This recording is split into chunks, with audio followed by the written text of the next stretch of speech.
The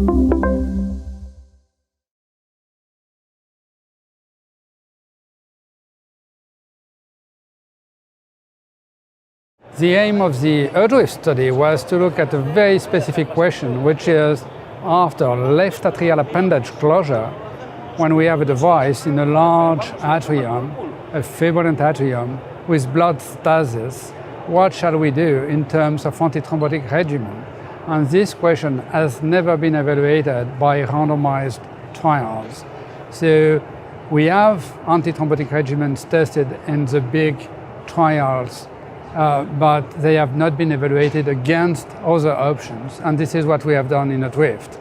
And for the first time, we have tested NOACs against dual antiplatelet therapy, because most of the patients that who undergo this closure of the left atrial appendage in Europe are patients with contraindications to anticoagulation. So that's what we did. We used low doses of rivaroxaban, 10 milligram in one arm, 15 milligram in the other arm, and we compared this to what is the usual standard in Europe, which is dual antiplatelet therapy.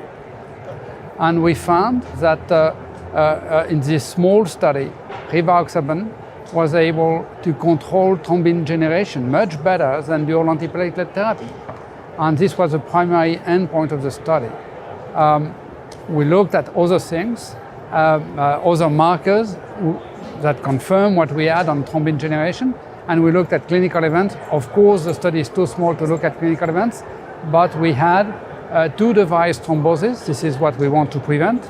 We had two device thrombosis in this trial, and they were diagnosed by this core lab, independent core lab, blinded core lab, and the two device thrombosis in these two patients occurred in the dual antiplatelet therapy arm.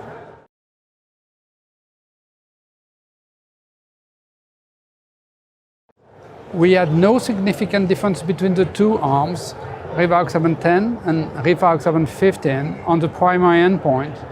And the levels, the average levels, were almost comparable. So that was also the case for the other markers.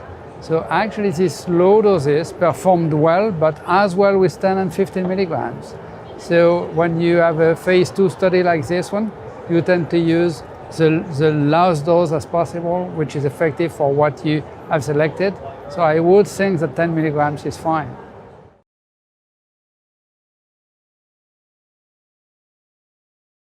I don't know what the physicians will do with us, because of course what we need now is a large phase 3 study testing this strategy with NOACs, low dose, especially in patients with prior history of bleeding and contraindication to anticoagulation, versus what they usually do, which is antiplatelet therapy.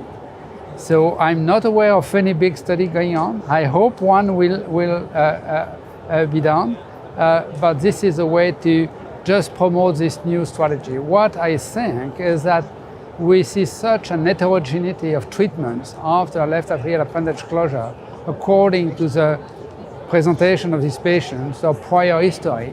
We see single antiplatelet therapy, we see double antiplatelet therapy, we see warfarin in some patients without a contraindication to anticoagulation. We see NOACs sometimes with the AFib dose. We see sometimes low doses of NOACs. Everything is on the table because we see all these prescriptions without support. So at least for the first time, we have randomized data in a small study saying it's feasible, and actually it worked well for this small number of patients.